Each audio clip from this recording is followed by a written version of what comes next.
Ivadika lafim-baovao hafa tanteraka indray kosa isika efa manakaiky kosa raha moa ny fankalazana ny fetin'ny Paska. Rehefa miresaka Paska izay moa isika dia ao ny sôkôla, ny atody ny Paska, fa ankoatran'izay ihany koa anefany afaka miendrika sarisary na biby na endrika samihafa ihany koa izay sôkôla ho an'ny fetin'ny Paska izay amin'izao andro herinandro vitsivitsy tsy hatongava ny fetin'ny Paska izao indrindra raha dia efa tsikaritra fa efa miabetsaka ireo olona tonga manao ny commande ny tiany anivo ny chocolaterie Robert raha tsika tantan'ity fanadadiana ity izay.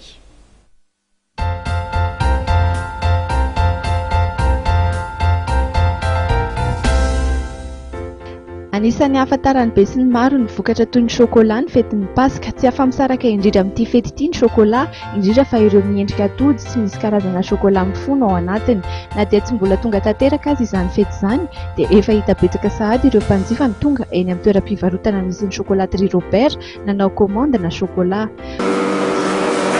Fetin'ny Paska dia misy article zany ankoatran'ny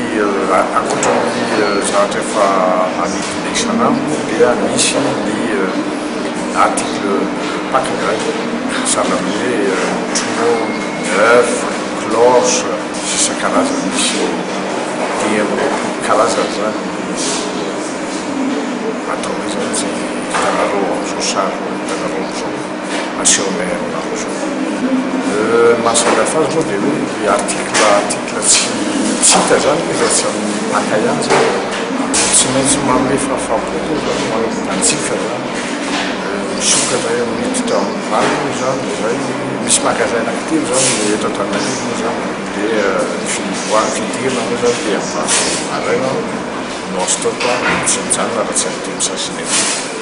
fa ny boutique anakory zay ny Antananarivo sy Antanamena dia mety misy sasany ary ny farana ny enina sy ho an'ireo mpanjifa dia tsy isan'andro ny fividianana ny akora sôkôla, fa rehefa manakaiky ny fety na rehefa misy vanim-potoana manokana dia azo atao tsara ny manjifa azy ireny. Rehefa misy occasion dia vidy foana fa tsy fa ho amin'ity izay mitongako ity manahoana ny fanjifana sôkôla ho anareo manokana? Limité fa sady vola efa mirevana fahasalamana jerena. Ankoatra ireo karazana vokatra izay efa ahafantarana trano chocolaterie Robert dia misy ihany koa ny vokatra vaovao izay natomboka navoaka amin'ity fetin'ny Paska ity dia ny mofomamy duo izany izay ahitana tsiro, mousse chocolat au lait sy ny chocolat blanc. Azon'ny mpanjifa atao moa ny manao commandena mofomamy eny amin'ny chocolaterie Robert ho an'izay mikarakara tsingerin-taona na ihany koa mariazy.